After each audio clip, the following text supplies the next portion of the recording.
Welcome to Baba academy online education digital class. હું ગૌરવ મકવાણા બાબા એકેડમીના online digital platform ઉપર આપ સર્વે વિદ્યાર્થી મિત્રોનું હાર્દિક સ્વાગત કરું છું. આપણે ભણી રહ્યા છે ધોરણ 10 વિષય છે ગણિત, પ્રકરણ નંબર 6 ત્રિકોણ, જેમાં સ્વાધ્યાય 6.2 રિલેટેડ અભ્યાસ કરી રહ્યા છે. પ્રકરણ નંબર 6 ત્રિકોણ સ્વાધ્યાય 6.2 રિલેટેડ અભ્યાસ કરી રહ્યા છે, જેમાં દાખલા નંબર 1 અને દાખલા નંબર 2 ના લાસ્ટ 3 લેક્ચર કમ્પ્લીટ કર્યા હતા. 3 લેક્ચર મતલબ કે 3 દાખલા 6.2 ના દાખલા નંબર 2 ના 3 દાખલા. બરાબર. હવે આજે જોવાનો છે ત્રીજો અને ચોથો. જો હવે ત્રીજાની કઈક રકમ આપી. હવે જો જેટલા દાખલા છે બધા સાબિત કરો કે છે. હવે તમારે જે દાખલા પૂછાય પરીક્ષાની અંદર એની અંદર સાબિત કરો કે જો દાખલો આવડે તો લખવાનું, ના નથી પાડતો આવડે તો લખવાનું, કારણ કે હું બધું 100% ભણાવીશ. બરાબર. પણ તમને આવડે તો લખવાનું, પણ પ્રમેય 101% કરવાનો. બંને પ્રમેય છે, બંને 100% કરી નાખવાના. બરાબર. બંનેમાંથી એક પ્રમેય હશે. બરાબર. બંને મેં કીધું મોસ્ટ આઈએમપી લખી દીધું, આવું લખી દીધું. બંને પ્રમેય માટે લખી દીધું મોસ્ટ આઈએમપી. શોર્ટ વિડીયો છે એમાં જોઈ લેજો, મોસ્ટ આઈએમપી કરી મૂકેલા છે બંને પ્રમેય. બરાબર. Very most IMP. તો કાં તો પ્રમેય 6.1 હોય, થેલ્સનું પ્રમેય, સમપ્રમાણતાનું મૂળભૂત પ્રમેય, અથવા તો થેલ્સનું પ્રતિપ્રમેય હોઈ શકે છે. અથવામાં એકાદો દાખલો મૂક્યો હોય, કયો મૂક્યો એ ના કહી શકાય, પણ આ બે તો હોય. બરાબર.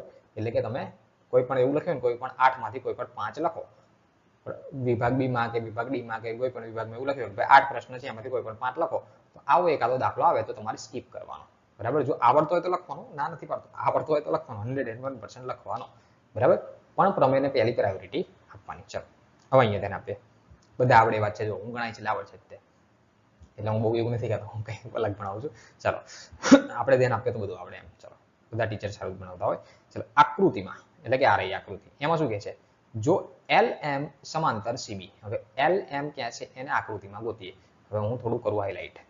LM, L અને M, કલર ચેન્જ કરું એક જ મિનિટ, કેમ ઇરેઝ થતું નથી. ઓકે. આકૃતિ LM એટલે કે મને અહીંયા LM દેખાય, તમને દેખાય LM? હા. LM સમાંતર CB એટલે કે આ C થી B. જો દેખાયું? આ બંને સમાંતર રેખાઓ છે. બરાબર. આ બંને રેખાઓ કેવી છે? સમાંતર. અને LN સમાંતર CD. તો LN એટલે કે આ રેખા, એને સમાંતર આ રેખા છે. આને અલગ કલરથી બતાવે બંનેને, એટલે થોડી વધારે આઈડિયા આવે. આ LN અને આ CD એ બંને સમાંતર છે. આ બાજુની એટલે કે બે ત્રિકોણ બને. જુઓ, એક ઉપરનો ત્રિકોણ ABC અને બીજો નીચે ત્રિકોણ બનશે ACD અથવા તો ADC. બે ત્રિકોણ દેખાય. હવે આને કદાચ હું આમ ઊભો દોરી નાખું, આ ત્રિકોણ જે આમ આડા આપ્યા છે, બરાબર, એને કદાચ હું ઊભા કરું તો કંઈક આ પ્રમાણે થાય. જો અહીંયા ખાલી દોરીને જ સમજાવું છું, બાકી આકૃતિમાં ધ્યાન આપવાની છે. અલગ કલર લઈએ. આ ત્રિકોણ કંઈક આ પ્રમાણે આપ્યો છે તમને. જે આડો આપ્યો છે ને ઊભો દોરું છું. સાહેબ આ શું દોર્યું કે એવું ના થાય.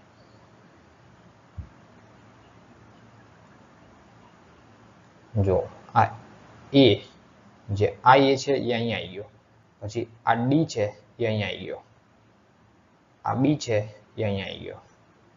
બરાબર. આ વચ્ચેનો C, આ વચ્ચે L. બરાબર. અને આ AD ની ઉપર છે N, તો અહીંયા થઈ ગયો N, અને આ M. બરાબર. તો આની અંદર તમને બે ત્રિકોણ દેખાતા હશે. કયા ત્રિકોણ? તો એક તો આ ADC દેખાય છે, આ ADC, આટલો ત્રિકોણ. તો એટલા ત્રિકોણને હું અહીંયા અલગથી બતાવું પાછો, આ રીતે આમ છે. જો આ ADC. તો આટલી બાજુ એના છેદમાં આ બાજુ, આ બાજુના છેદમાં આ બાજુ કહેવાય. એટલે કે આની અંદર મેઇન આકૃતિમાં જુઓ, આના છેદમાં આ એટલે કે AD, AN ના છેદમાં ND અને AL ના છેદમાં LC કહેવાય. પડી ખબર? બરાબર. એવી જ રીતે આ બાજુનો અલગ ત્રિકોણ આપ્યો છે પાછો. જો આ ત્રિકોણ અલગ આપ્યો, આટલો ત્રિકોણ દેખાય. તો એને અલગથી મારે દોરવું હોય તો હું શું દોરી શકું? એ હવે ક્યાં દોરું? અહીંયા દોરું. ચલો એ કંઈક આ પ્રમાણે છે, આ પ્રમાણે. હવે દેખાશે તમને આખો. આ AC અને અહીંયા લખ્યો છે B. આ છે L અને M. બરાબર. તો આના છેદમાં આ AL ના છેદમાં એલસી થઈ શકે. આ આકૃતિ દેખાય એમાં તમને કંઈક ખબર પડતી હશે, થોડી ઘણી મેં જે પ્રમાણે સમજાવ્યું એ પ્રમાણે થોડી ઘણી ખબર પડતી હશે. તો જે મેઇન આકૃતિ છે એ પ્રમાણે હવે મેં કોઈ અલગથી દોરી મૂકી નથી. આ મેં તમને સમજૂતી આપી દીધી કે આવી આકૃતિ એક છે, જે આ આકૃતિ આપી છે રકમમાં એને મેં તમને અહીંયા દોરીને આપી દીધી. હવે એ બે ની અંદર બે અલગ દેખાય, એક આ ત્રિકોણ આખો ના, તો એને અલગ બંને દોરીને આપી દીધું. એટલે કે આની અંદર બે ત્રિકોણ છે અને એક કોમન બાજુ આવે છે. કઈ બાજુ આવે? મેઇન આકૃતિમાં બતાવું કોમન બાજુ કઈ આવે. જો આ AC આખી બાજુ છે ને એ બંને ત્રિકોણની એક બાજુ કોમન છે. એક બાજુ કેવી છે? કોમન છે. આઈ હોપ કે તમને હવે ખબર પડી હશે. એટલે કે AL ના છેદમાં LC એ બંનેની અંદર આવશે. બે સમીકરણ બનશે, બંનેની અંદર એક કોમન આવશે. તો હવે આને કાઢવું, ઇરેઝ કરવું જોઈએ. ચલો અહીંયા હું શું લખી શકું કે ત્રિકોણ ABC માં LM સમાંતર BC આપેલ છે. એટલે ત્રિકોણ ABC. હવે ABC ક્યાં? જો આ મેઇન આકૃતિમાં જો આ A, આ B અને આ C. એટલે કે આ ત્રિકોણની વાત થાય. ABC. હવે આને મસ્ત કાટું કરી દઈએ આપણે, જોઈ લો. આ જે ઘટ કર્યું એ ત્રિકોણની મારે વાત કરવી છે, બરાબર. તો ABC માં શું આપ્યું છે? LM સમાંતર BC. હવે LM ક્યાં છે? તો LM ક્યાં? તો કે આ રહ્યા, અને LM કહેવાય. આ LM સમાંતર BC છે. LM સમાંતર BC એટલે કે એકબીજાને સમાંતર બાજુઓ છે, બરાબર. ચાલો હવે આની અંદર તમે શું કરી શકો? તો પ્રમેય મુજબ શું કહી શકાય? આ AM ના છેદમાં MB કહેવાય, બરાબર. હવે જો અહીંયા AM લખીને આપ્યું છે, એટલે હું જે તમને સમજાવવા જતો તો એ પેલા આગળનો દાખલા પ્રમાણે, એટલે કે આ AM ના છેદમાં AB આખું કહી શકાય, આના છેદમાં આખું લખી શકાય, અને આટલી બાજુના છેદમાં આખું લખી શકાય, બરાબર. એટલે અહીંયા એ રીતે મેં જે ગણતરી કરેલી છે એ રીતે લખેલી છે. એટલે કે AM જે બાજુ છે એના છેદમાં આખી બાજુ લખી. તો હવે સામેની સાઈડ શું લખી શકાય? આ AL એટલે કે આટલી બાજુ એના આખાના છેદમાં AC લખી શકાય, બરાબર. બંને બાજુ સેમ રાખવું પડે. AM ના છેદમાં MB લખ્યા હોય તો આ બાજુ AL ના છેદમાં LC લખાય, કાં તો અત્યારે જે લખ્યું એ પ્રમાણે AM ના છેદમાં AB લખ્યા છે તો આ બાજુ લખવું પડે AL ના છેદમાં AC લખાય. તો એ પ્રમાણે લખાય કે સમપ્રમાણતાના મૂળભૂત પ્રમેય અનુસાર. આઈ હોપ કે તમને આ સમીકરણ એક કેમનું આવ્યું એ ખબર પડી હશે. બોલો, કમ્પ્લીટ, ડન. હવે લખીએ તે જ પ્રમાણે બીજો ત્રિકોણ આપ્યો. બીજો ત્રિકોણ કયો આપ્યો? તો બીજા ત્રિકોણને આપણે બનાવીએ. આ રહ્યો કયો? ADC, ACD. આ A, આ C અને D. ચાલો આ ત્રિકોણ આપ્યો, બરાબર. AC અને D. તો આની અંદર શું કર્યું? AL સમાંતર CD છે, તો આ LM, અહીંયા ભૂલ થઈ, LN થશે. આ LN થશે, સોરી ભૂલ થયેલી છે અહીંયા લખવામાં. આ LN થશે, અહીંયા M ની જગ્યાએ શું થશે? N થશે, બરાબર. અહીંયા ટાઈપિંગ મિસ્ટેક થયેલી છે. LN સમાંતર CD. આ CD બરાબર છે LN, કેમ કે પેલા પછી આને કોઈ લેવા દે છે, LM ને ક્યાં લેવા દેવા? આને કોઈ લેવા દેવા ખરું નહીં. એ ભૂલ થઈ, ટાઈપિંગ મિસ્ટેક થયેલી છે, એ બદલ માય મિસ્ટેક, બરાબર. Sorry for my mistake. ચાલો આ ખબર પડી. એટલે કે LN ના છેદમાં LN સમાંતર CD થઈ. તો તમે શું લખી શકો? આ જ પ્રમાણે બનશે સમીકરણ નંબર 2. તો કેવી રીતે બનશે? AN ના છેદમાં AD લખાય, જોઈ લેજો. AN ના છેદમાં AD આ બાજુ લખ્યા છે, બરાબર. એટલે પહેલા આ બાજુ લખી, કઈ બાજુ? AL ના છેદમાં LC આખું, AL ના છેદમાં LC, બરાબર. AN ના છેદમાં AD લખ્યા, AN ના છેદમાં AD. સમીકરણ 2 થયું. કઈ રીતે થયું? સમપ્રમાણતાનો મૂળભૂત પ્રમેય. જો સમપ્રમાણતાનો મૂળભૂત પ્રમેય કંઈક આવો હતો. આના છેદમાં લખ્યું છે અને આના છેદમાં લખતા હતા. આની અંદર આખી બાજુ લખી એટલે સમપ્રમાણતાના મૂળભૂત પ્રમેય અનુસાર એવું લખી શકાય. સમપ્રમાણતાના મૂળભૂત પ્રમેય અનુસાર એવું લખી શકાય, બરાબર. કે કહેતા નહીં સાહેબ પ્રમેય આના છેદમાં આ બાજુના છેદમાં આ બાજુ એટલું જ લો. તમે તો કે આટલાના છેદમાં આખું લખાયું, કે એવું સમજવાનું નથી. ચાલો હવે શું લખશો? સમીકરણ 1 અને 2 ને સરખાવીએ. સમીકરણ 1 એટલે આ રહ્યું અને બીજું એટલે કે આ રહ્યું. એને સરખાવવામાં શું સરખાવવાનું? જે સરખું એને સરખાવવાની જરૂર નથી. સરખું શું છે? તો કે AL ના છેદમાં LC, અહીંયા AL ના છેદમાં LC. તો આને સરખાવવાની જરૂર AC બંને, AL ના છેદમાં AC બંને છે, તો એને સરખાવવાની જરૂર નથી. તો વધ્યું શું? AM ના છેદમાં AB. એવી જ રીતે AN ના છેદમાં AD. તો આ જે વધ્યું આ બંનેને સરખાવવાના હોય. AM ના છેદમાં AB, AN ના છેદમાં AD આને સરખાવવાના હોય. તો તો આ સાબિત થઈ ગયું, જે તમને સાબિત કરો કે જે લખીને આપી દો સાબિત થઈ ગયું, પતી ગયું. બોલો ખબર પડી કે ના પડી? Done, complete. આઈ હોપ કે તમને ખબર પડી હશે. તો આ હતો દાખલા નંબર 3. હવે જોઈએ દાખલા નંબર 4. જોઈએ ચોથો દાખલો. ચલો, ચોથાની રકમ અને આકૃતિ આપી. રકમ શું આપી? આકૃતિમાં જો ડી સમાંતર એસી. હવે ડી ક્યાં છે? આ ડી અને ઈ. ડીઈ એટલે આ એક જ બાજુ થોડું કાટું પેન લઈએ. ડીઈ ડીઈ એટલે કે આ ડી સમાંતર શું કીધું? એસી. એસી એટલે કે આ બંને એકબીજાને સમાંતર છે. આ ડીઈ બાજુ અને આ એસી બાજુ સમાંતર છે. અને ઈએફ સમાંતર એઈ. ડીએફ સમાંતર એઈ. તો ડીએફ ક્યાં છે? તો હવે ચેન્જ કરું કલર. ડીએફ એટલે આ ડીએફ એટલે આ બાજુ. ડીએફ સમાંતર આ એઈ.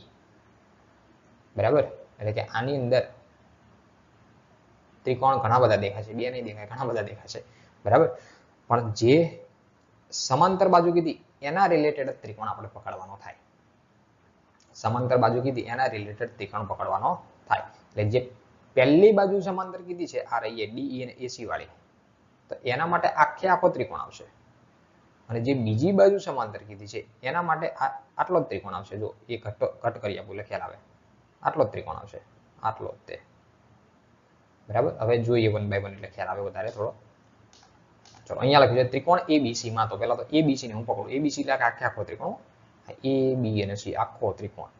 આખા ત્રિકોણ માટે કઈ બાજુ સમાંતર હતી? એક આ અને એક આ રહી. સોરી, આ ડીઈ સમાંતર એસી. એટલે ડીઈ એટલે કે આ બાજુ. વેઇટ, ના, હા, ડીઈ આ તો ડીએફ થાય. ડીઈ એટલે કે આ બાજુ અને એસી એટલે કે આ બાજુ. એ એકબીજાને સમાંતર છે. તો આના માટે તમે શું લખી શકો? જો હવે પહેલા જોઈ લેવાનું સાબિત શું કરવાનું છે. સાબિત એવું કરવાનું છે કે બી એફ ના છેદમાં એફ ઈ. બી એફ ક્યાં છે? હવે આ બી એફ એના છેદમાં એફ ઈ આટલું. અને બીઈ ના છેદમાં બીઈ.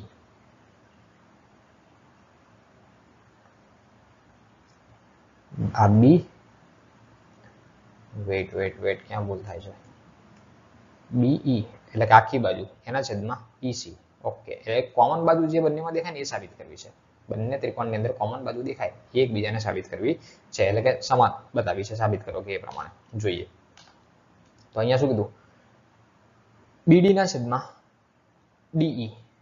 જો કયા ત્રિકોણ માટે? આ ડીઈ અને એસી ને રિલેટેડ એટલે કે આખા ત્રિકોણ માટેની વાત કરવાની થાય. તો બીડી. હવે બીડી ક્યાં છે? તો કે આ એના છેદમાં એડી. એટલે કે આ અલગ કલર કરું. આ બીડી જે છે આ બીડી ના છેદમાં એડી લખ્યા. અને બીઈ ના છેદમાં ઈસી. તો આ બીઈ એટલે કે આટલી બાજુ એના છેદમાં ઈસી લખ્યા. આને સમાન સમીકરણ એક કીધું સમપ્રમાણતાના મૂળભૂત પ્રમેય અનુસાર. એવી જ રીતે બીજો ત્રિકોણ પકડો. કલર ચેન્જ કરીએ. ચલો, બીજો ત્રિકોણ કયો પકડ્યો? એ બીઈ. આ એ બી અને ઈ આટલા ત્રિકોણની વાત કરવી. આટલા ત્રિકોણની. બરાબર? તો આ ત્રિકોણમાં શું કીધું? એ બી અને ઈ. આની અંદર ડીએફ સમાંતર એઈ છે. આ ડીએફ એટલે આ ડી થી એફ આ બાજુ અને આ એ આ એકબીજાને સમાંતર છે. દેખાય? ચોખ્ખી દેખાય, કમ્પ્લીટ દેખાય. ચલો, તો આની અંદર શું કરવાનું કીધું? આના છેદમાં આ બીડી એના છેદમાં ડીએ થશે. દેખાય? બીડી એના છેદમાં એડી. અને બીએફ ના છેદમાં એફબી. આ બીએફ ના છેદમાં એફ ઈ થાય. જો પ્રમેય હરકો ભણ્યા છે ને તો ખબર પડશે. નકર કે સાહેબ શું તમે આમથી આમ બોલ કરો, ખબર નહીં પડતી કઈ આવું થશે પાછું. બરાબર? એટલે કે પ્રમેય નહીં ભણ્યા હોય તો આમાં કઈ નહીં ખબર પડે. બરાબર? સ્કીપ કરીને જતા રહેશો, ખબર નહીં પડે કઈ.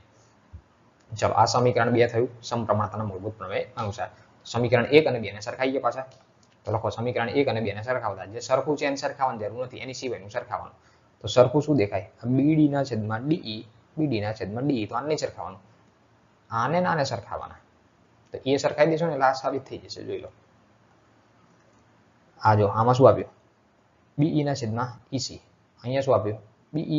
બીએફ ના છેદમાં એફઈ. બોલો થઈ ગયું સાબિત? સાબિત કરવું હતું એ બરાબર, એટલે સમપ્રમાણતાનું મૂળભૂત પ્રમેય પકડી રાખો એટલે બધું કમ્પ્લીટ થઈ જાય. આઈ હોપ કે તમને દાખલા નંબર 3 અને 4 માં ખબર પડી છે. બરાબર, તો અહીંયા સુધી રાખીએ છીએ. સો થેન્ક્સ ફોર અટેન્ડિંગ.